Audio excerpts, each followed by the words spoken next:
এখানে আমরা যে মির্জা ফখরুল, সাদিক কায়েম এবং নাহিদ ইসলাম কে মিথ্যা বলছেন এই বিষয়টা নিয়ে একটু কথা বলি। একটু সেটা হলো, দেখুন, তিনজন লোক তিন ধরনের কথা বলছেন এবং তিনটাই তো সত্য হতে পারে না। তিনটাই সত্য না হয় তাহলে যে কোনো দুজন মিথ্যা বলছেন, একজন সত্য বলছেন, কে সেই সত্যবাদী আমি জানি না, কিন্তু দুজন যে মিথ্যাবাদী এটা তো নিশ্চিত। কিন্তু এই দুজনের কাউকে তো আপনি আপনি ইগনোর করতে পারবেন না। এরাই তো আমাদের নেতা। এই নেতাগুলি কিন্তু আমাদের মাথার উপর আছে। তো এটা কিন্তু আমাদের জাতির জন্য একটা ভয়াবহ তথ্য। যাক, এই নিয়ে আলোচনা না করি, আমি বরং কমেন্টে চলে যাই। প্রথম যে কমেন্টটা পড়ছি সে লিখেছেন ডক্স সুলতান। তিনি লিখেছেন, জুলাইয়ের যন্ত্রণায় বর্তমান বাংলাদেশের মানুষ অস্বস্তিতে আছে। দেখুন, জুলাই আন্দোলন কিন্তু আমাদের জাতির জন্য একটা বড় অর্জন, একটা বড় গর্ব করার বিষয়। কিন্তু সেই গর্ব করার বিষয়টা নিয়ে এত লেবু চেপা হয়েছে যে এখন তেতো হয়ে গেছে।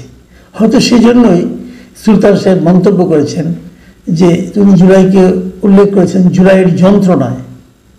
এই যে জুলাইকে একভাবে বিশেষায়িত করা, এটাই কিন্তু আমি মনে করি আমাদের জন্য সবচেয়ে বেদনার।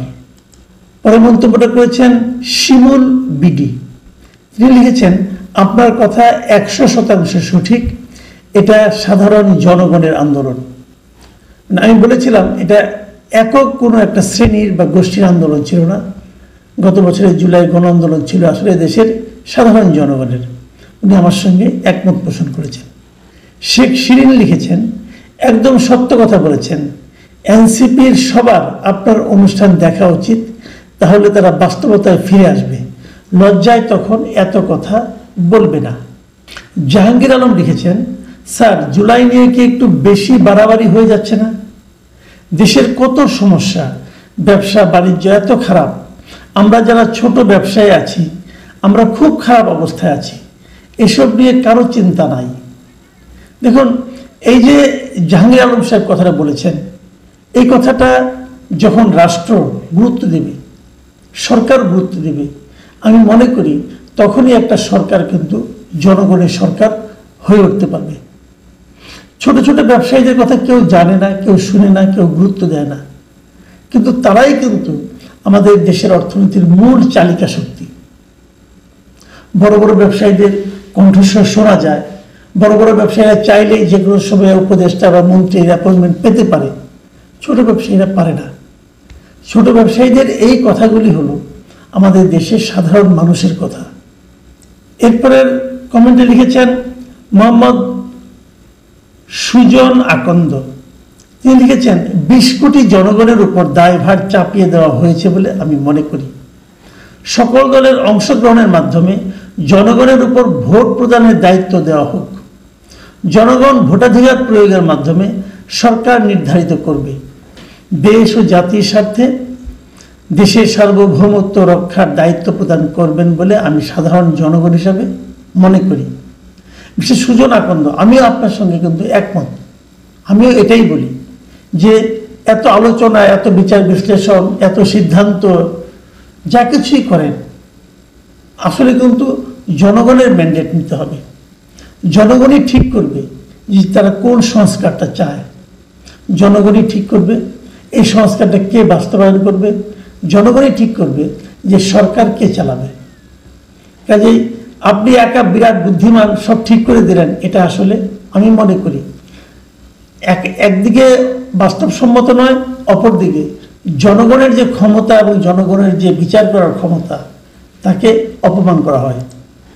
প্রতিজ্ঞা মিডিয়া লিখেছেন, 15 বছর ছিল শুধু আগস্ট আগস্ট, আর এখন শুধু July July.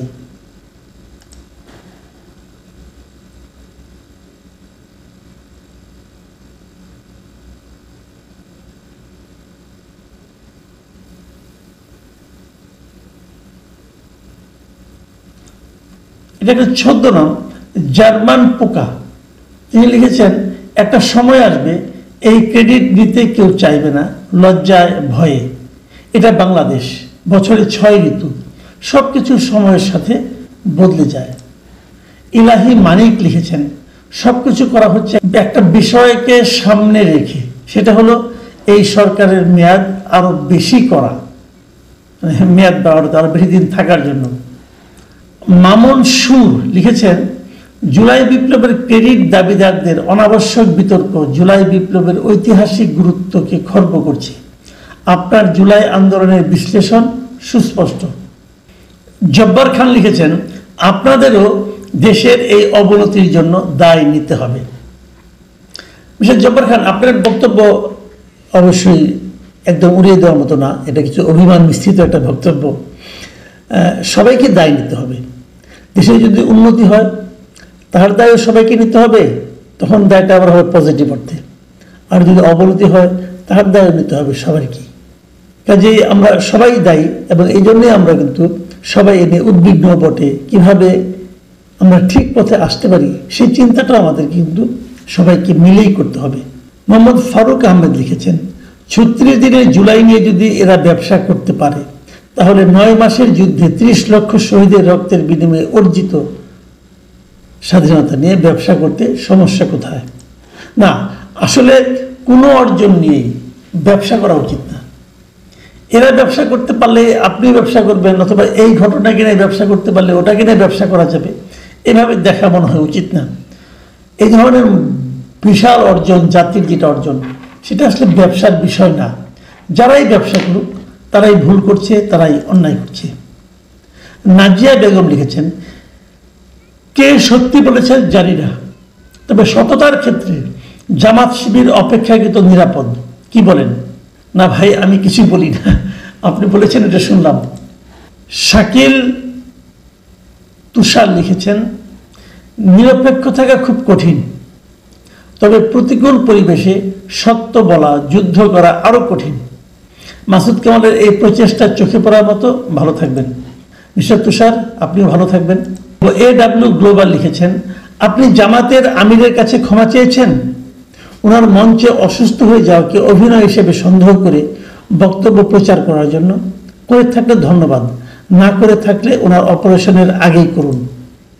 Mister AW global, আপনাকে আমি বলি, জামাতের আমির যেদিন তার জনসভায় পড়ে গিয়েছিলেন, সেটা নিয়ে সেদিনই আমি একটা কন্টেন্ট করেছিলাম, একটা ভিডিও করেছিলাম। সেই ভিডিওর শিরোনাম দেখে আমার ধারণা আপনি এই মন্তব্য করেছেন। আমার এটাও ধারণা সেই ভিডিওটা আপনি পুরোটা দেখেননি, দেখলে আপনি এই মন্তব্যটা করতেন না।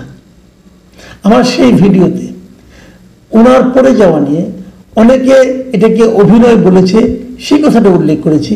পাশাপাশি আমার কি অপিনিয়ন সেটাও বলেছি। আমার কি অপিনিয়ন জানতে হলে আপনাকে ওই ভিডিওটা আরেকবার কষ্ট করে দেখতে হবে। আমি এখন বলতে পারতাম, কিন্তু আমি বললে আপনি বিশ্বাস করবেন না, বরঞ্চ আপনারা দেখেন একবার, দেখে তারপর আপনি আমাকে ওই বিষয়ে ক্ষমা, কার কাছে ক্ষমা চাইতে হবে, নাকি আপনি আবার আমার কাছে ক্ষমা চাইবেন আমি জানি না। এখন যেটা বলবো এটা হলো শেষ মন্তব্য।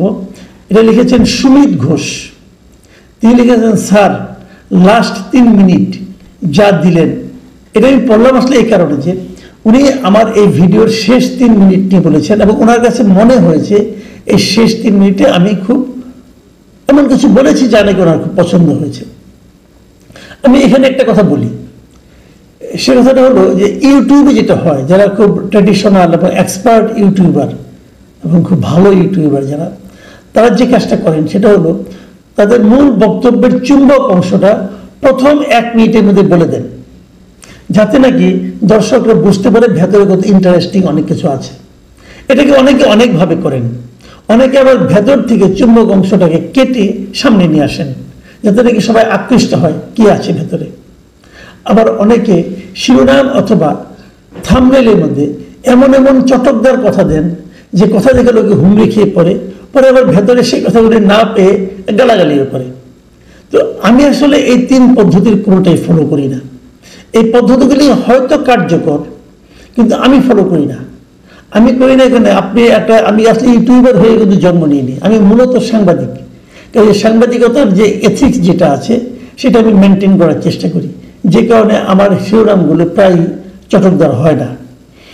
আমি যেটা করি, আমি কিছু প্রসঙ্গ কথা উল্লেখ করি, এবং আমার চূড়ান্ত কথাটা, মূল বক্তব্যটা আমি আসলে শেষ দিকেই রাখি।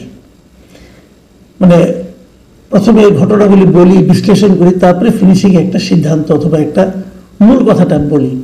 যে কারণে আমার ভিডিও যারা দেখেন, সাধারণত আমি এটা খেয়াল করে দেখেছি, তারা শেষ পর্যন্তই দেখেন। তারা হয়তো ভাবেন যে না, দেখি ভদ্রলোক কি বললেন। কাজে আপনি যেটা বলেছেন এটাই স্বাভাবিক।